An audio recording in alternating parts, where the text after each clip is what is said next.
கிறிஸ்தேசுவில் அன்பிற்குரியவர்களே, இறைவன் நம்மை தமது இல்லத்திற்குள், ஆலயத்திற்குள் தினம் தினம் அழைத்து வருகின்றார். தாவீது திருப்பாடல் 84 சொல்கின்ற போது, குருவிகள் ஆண்டவருடைய ஆலய முற்றங்களை விரும்பி தேடுகின்றன. அடைக்கலான் குருவிக்கு ஆண்டவருடைய இல்லத்திலே வீடு கிடைத்துள்ளது. என் ஆன்மாவும் ஆண்டவருடைய உறைவிடத்தை ஏக்கத்துடன் நாடுகின்றது என்று சொல்வார். நாமும் இறைவனை ஆசையுடன் விருப்பத்தோடு தேடி அவரது இல்லத்திற்குள் தரிசனம் கண்டு அவரில் மகிழ்ந்திருக்க ஒவ்வொரு நாளும் இறைவன் நமக்கு அருள் தருகின்றார். அந்த 44ஆம் திருப்பாடலை இப்பொழுது நாம் சேர்ந்து பாடுவோம். வான் படைகளின் ஆண்டவரே, உமதில்லம் எத்துணை அருமையாய் உள்ளது. வான் படைகளில் ஆண்டவரே, உமதில்லம் எத்துணை அருமையாய் உள்ளது. வான் படைகளில் ஆண்டவரே, உமதில்லம் எத்துணை அருமையாய் உள்ளது. வான் படைகளின் ஆண்டவரே, என் அரசே, என் நிறைவா, பீடங்களில் அடைக்கலான் குருவிக்கு வீடு கிடைத்துள்ளது. தன் குஞ்சுகளை வைத்திருப்பதற்கு சிட்டுக்குருவிக்கு கூடும் கிடைத்துள்ளது. வான் படைகளின் ஆண்டவரே, உமதில்லம் எத்துணை அருமையாய் உள்ளது. வான் படைகளின் ஆண்டவரே, உமதில்லம் எத்துணை அருமையாய் உள்ளது. உமது இல்லத்தில் தங்கியிருப்போர் பேறு பெற்றோர். அவர்கள் எந்நாளும் உம்மை புகழ்வார்கள். உம்மிடமிருந்து வலிமை பெற்ற மானிடர் பேறு பெற்றோர். அவர்களது உள்ளம் சீயோனுக்கு செல்லும் நெடும் சாலைகளை நோக்கியே இருக்கின்றது. வான் படைகளின் ஆண்டவரே, உமதில்லம் எத்துணை அருமையாய் உள்ளது. வான் படைகளின் ஆண்டவரே, உமதில்லம் எத்துணை அருமையாய் உள்ளது. இயேசுவில் அன்பிற்குரியவர்களே, நம்முடைய தமிழ்நாட்டிலும் இந்தியாவிலும் உலகெங்கிலும் பலவிதமான அழகான பேராலயங்கள், சிற்றாலயங்கள் என்று எத்தனையோ கோவில்கள் இருக்கின்றன. நம்முடைய தமிழ்நாட்டில் உங்களுக்கு தெரிந்த மிகவும் பிரசித்தமான பிரபலமான ஆலயங்கள் எத்தனையோ பார்த்திருப்பீர்கள். இங்கிருக்கின்ற நமது தமிழ்நாட்டில் இருக்கின்ற எல்லா ஆலயங்களிலும் உங்களுக்கு மிகவும் விருப்பமானதும் பிடித்தமானதுமாக இருக்கின்ற ஆலயம், கோவில் எது? எந்த கோவில் உங்களுக்கு ரொம்ப ரொம்ப பிரமாதமாக பிடித்திருக்கின்றது? எந்த கோயிலும் எங்களுக்கு பிடிக்கிறது இல்லை ஃபாதர். ஏதோ சொல்கிறாங்க சாமியாருங்க, அதுக்காக கோயிலுக்கு வந்துட்டு இருக்கிறோம். கோயில் மணி அடித்து பூசை முடிஞ்ச பிறகு ஏதோ தருவன்னு சொல்கிறாங்க, அதுக்காக நாங்கள் அப்பப்போ வந்து போகிறோம். எந்த கோயில் உங்களுக்கு அதிகமாக பிடித்திருக்கிறது? வேளாங்கண்ணி. அடுத்தது பூண்டி மாதா கோயில் பிடித்திருக்கிறது. பரவாயில்ல, நீங்கள் சொல்கிறதே பிடிச்சிருக்கு. அடுத்தது தோமையார், சென்னை தோமையார் ஆலயம். ஒருத்தர் சொல்கிறாரு இங்குதான் பிடித்திருக்கிறது என்று. அவர் கைத்தட்டுங்கள். இங்கே இருக்கின்ற ஆலயம்தான் பிடித்திருக்கிறது என்று. ஏனென்றால் கடவுள் உங்களுக்கென்று ஏற்பாடு செய்திருக்கின்ற ஆலயம் இதுதானே தவிர வேறு ஆலயங்கள் எல்லாம் வந்து போவதற்கான ஆலயங்கள். இதுதான் உங்களுக்கென்று உங்களோடு கடவுள் தங்கி இருக்க ஏற்பாடு செய்திருக்கின்ற ஆலயம்.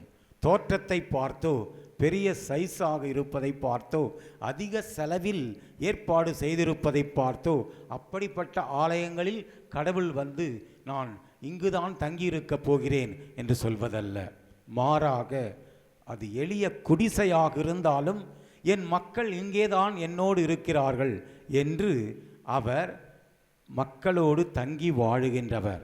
ஆகவேதான் யோவான் நற்செய்தி 1ஆம் அதிகாரம் 14ஆம் வசனத்தில் வாசிக்கின்றோம், வார்த்தை மனுபுருவானார், நம்மிடையே குடிகொண்டார். நம் கடவுளை நாம் வேளாங்கண்ணிக்கு தேடிச் சென்று பார்க்க வேண்டிய அவசியமில்லை, அல்லது நாம் வேறு எந்த திருத்தலங்களுக்கும் போய் அங்கே பார்க்க வேண்டும் என்பது அல்ல. பெரிய பெரிய திருத்தலங்கள் எல்லாம் ஆங்காங்கே இருக்கின்ற மக்களுக்கும் வெளியிலிருந்து வருகின்ற மக்களுக்கும் இறைவன் அருள் தந்தாலும் உங்களுக்கென்றே இருக்கின்ற அவரது திருக்கோவில் இந்த பாத்திமா அன்னை ஆலயம்தான். அதனால் நீங்கள் அவ்வளவு தொலைதூரம் சென்றாலும் அல்லது கால்நடையாக சென்றாலும், இங்கே கொஞ்சம் தூரம்தான் காலால் நடந்து வந்தாலும் எல்லாவற்றிற்கும் எந்த ஒரு வித்தியாசமும் இல்லை.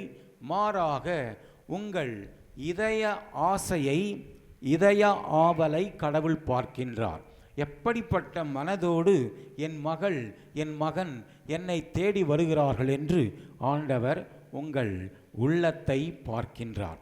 அதனால் இந்த 48 ஆண்டுகளாக இறைவன் நமது மத்தியிலே இந்த ஆலயத்தில் தங்கியிருந்து நமக்கு முன்பாக எத்தனையோ தலைமுறை மக்களை அவர் சிறப்பாக வழிநடத்தி வந்திருக்கின்றார். அந்த கடவுள் இப்பொழுதும் உங்கள் ஒவ்வொருவரையும் தம் கரம் பிடித்து வழிநடத்தி கொண்டு வருகின்றார். ஒரு முறை தெருவிலே 2 மனிதர்கள் எதிரும் புதிருமாக வந்து கொண்டிருக்கிறார்கள். ஒரு மனிதன் கிழக்கு பக்கமாக போய்க் கொண்டிருக்கின்றான், இன்னொருவன் மேற்கு பக்கமாக போகிக் கொண்டிருக்கின்றான். கிழக்கு பக்கம் போபவனை பார்த்தால் தெரிந்து கொள்வார்கள், அந்த பக்கம் பெரும்பாலும் எல்லாருக்கும் தெரியும், அங்கேதான் எல்லோரையும் மயக்கி இழுக்கின்ற டாஸ்மாக் இருக்கிறது என்று தெரியும்.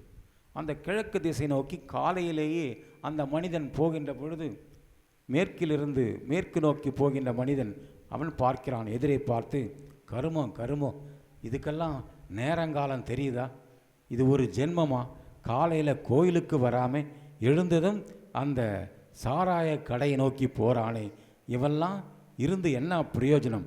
தண்ட கேஸு, இவன் உருப்படுவானா? இவன் குடும்பம் சரியாக இருக்குமா என்றெல்லாம் அவனை பார்த்து எரிச்சலோடு திட்டிக் கொண்டிருக்கிறான்.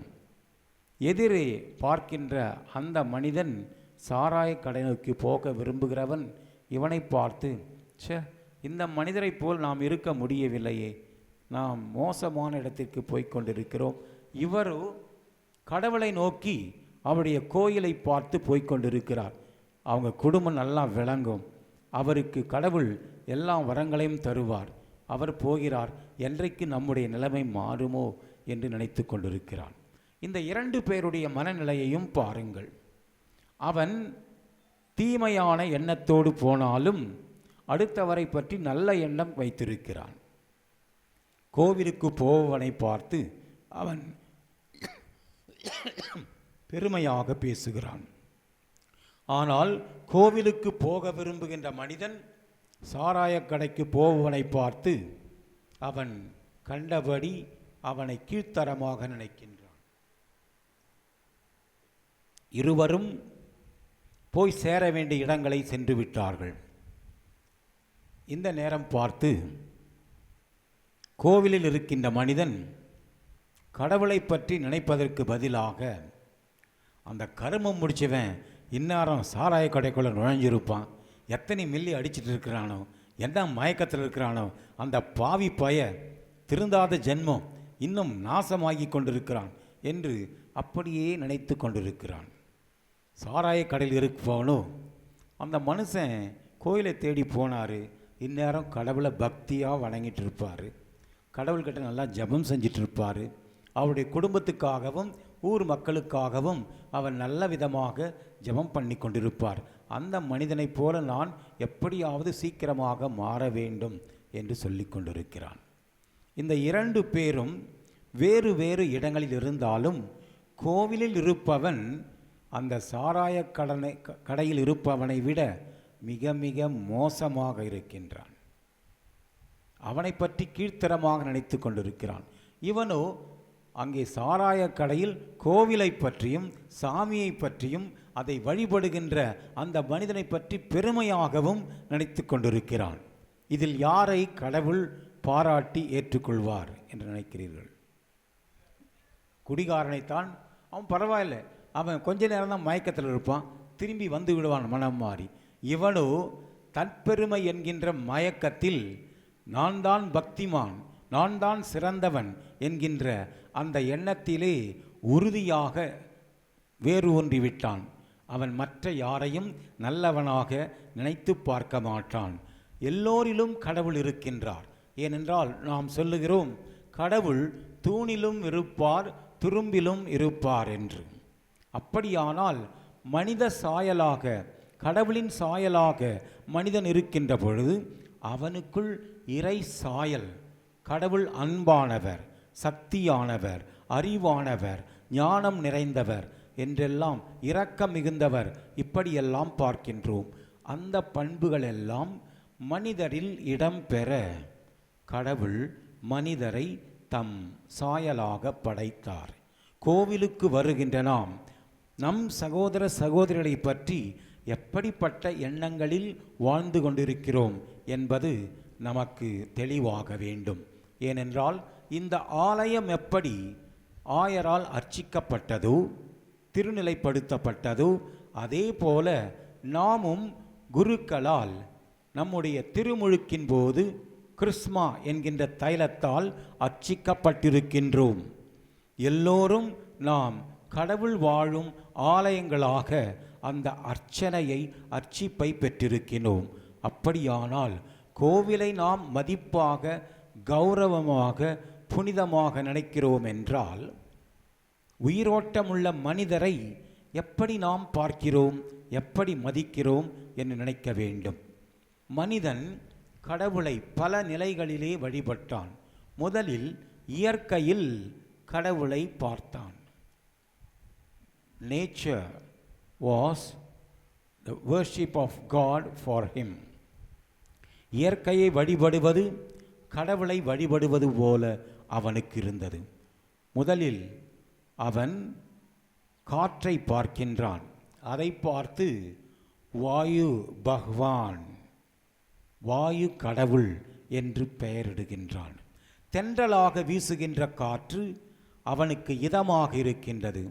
ஆனால் அதுவே பலத்த சூறாவளியாக வீசுகின்ற பொழுது கூரையெல்லாம் பீத்து கொண்டு ஓடுகிறது, எல்லா மரங்களும் தகர்த்து வீழ்கின்றன, பெரிய பெரிய கட்டடங்கள் எல்லாம் தகர்க்கப்படுகின்றன. அப்படியானால் இந்த காற்றுக்கு அதிக சக்தி இருக்கிறது, இதுதான் கடவுள் என்று மனிதன் வாயு பகவான் என்று வழிபட்டான். பிறகு அவன் நெருப்பை பார்க்கின்றான்.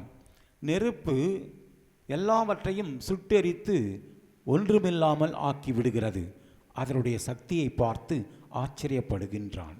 இதமாக இருக்கின்ற பொழுது நெருப்பு நமக்கு குளிரிலிருந்து நமக்கு இதமான கதகதப்பை தருகின்றது, வெதுவெதுப்பான தண்ணீரை தருகின்றது.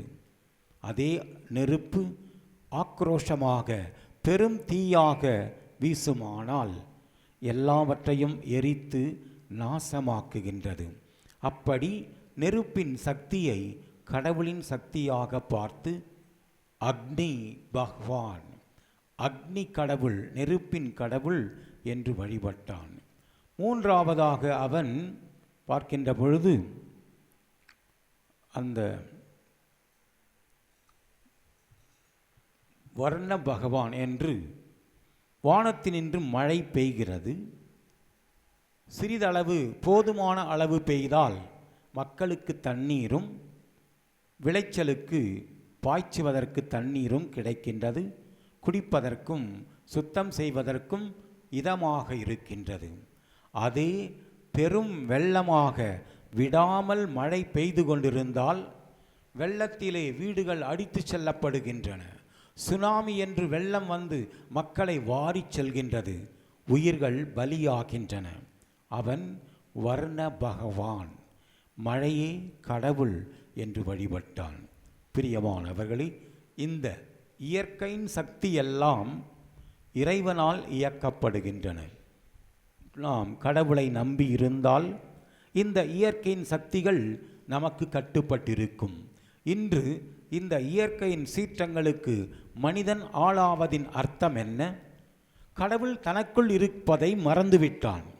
கடவுள்தான் நம்மை படைத்து வழி நடத்துகிறார் என்பதை மறந்துவிட்டான். தான் தோன்றித்தனமாக தன்னுடைய விருப்பப்படியெல்லாம் நிலத்தை சின்னா பின்னமாக சிதறடிப்பதும், காடுகளை அழிப்பதும், மலைகளை தகர்ப்பதும், இறைவன் உருவாக்கிய அந்த அமைப்பையெல்லாம் அவன் சிதைக்கின்ற பொழுது அந்த இயற்கை அவனது வாழ்க்கையை சிதைத்து விடுகின்றது. நாம் இறைவனின் ஆலயங்கள் என்பதை உணர்ந்து நம்மை சீரும் சிறப்புமாக, கண்ணியமாக, மதிப்போடு நடத்த வேண்டும். அதுதான் ஹியூமன் டெம்பிள் என்று சொல்வார்கள். மனிதனே ஒரு இறை ஆலயம். அதனால்தான் அன்னை மரி வழியாக கண்ணால் காண முடியாத கடவுள் இயேசு கிறிஸ்து இந்த உலகில் மனிதனாக நம்மை போல் ஒருவராக தோன்றினார். ஹியூமன் டெம்பிள், மனித ஆலயம். அப்படியானால் புனித பவுலடியார் சொல்வார், நீங்கள் தூய ஆவியாரின் ஆலயங்கள் என்பதை மறந்துவிட்டீர்களா? ஏன் நீங்கள் உங்கள் உடலை மிகவும் அவசங்கையாக நடத்துகின்றீர்கள்? போதைக்கும் குடிப்பழக்கத்திற்கும் சிற்றின்பங்களுக்கும் ஏன் உங்களை சிதைத்து சீரழிக்கின்றீர்கள் என்று கேட்பார். நாம் தான் இறைவன் வாழுகின்ற புனிதமான ஆலயம். எப்படி தேவ நற்கருணையில் ஆலயத்திற்குள் ஆண்டவர் இருக்கிறார் என்று நாம் விசுவசித்து அதற்கு வணக்கமும் மரியாதையும் செலுத்துகின்றோமோ, அதே போல நம்முடைய சகோதர சகோதரிகளை பார்த்து அவர்களுக்கும் நாம் மதிப்பும் மரியாதையும் வணக்கமும் செலுத்த வேண்டும். காரணம், ஒவ்வொரு திருப்பலியிலும் அவர்கள் இயேசுவை உட்கொள்ளுகின்றார்கள், வீதியிலே நடந்து செல்கின்றார்கள். அப்பொழுது இயேசுவும் அவர்களுக்குள் அந்த உள்ளத்தின் பேழையிலே தங்கி இருக்கின்றார். நாம் ஒவ்வொருவரும் நடமாடும் இயேசுவின் ஆற்றலை தங்கி இருக்கின்ற பேழைகள். நம் இதயம் என்கின்ற பேழையில் ஆண்டவர் இயேசு தங்கி இருக்கிறார்.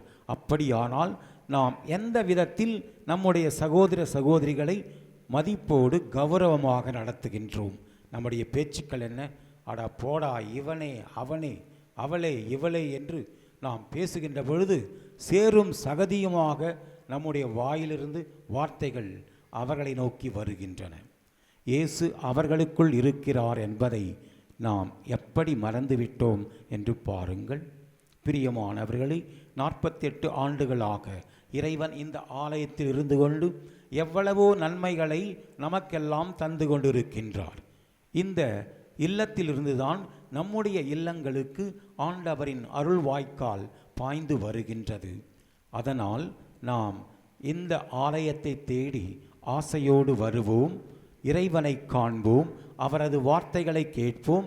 அதனால் மற்ற மனிதரையும் இறைவனின் சாயலாக ஏற்று அவர்களிலே அந்த கடவுளை சேவை செய்து இறுதியில் இயேசு நம்மை பார்க்கின்ற பொழுது, சின்னம் சிறியவர் ஒருவருக்கு நீங்கள் செய்ததையெல்லாம் எனக்கே செய்தீர்கள் என்று நம்மை வானக வாழ்விற்கு வரவேற்க இந்த ஆலயத்தின் வழியாய் இறைவனிடம் நாள்தோறும் அருள்வரம் பெறுவோம்.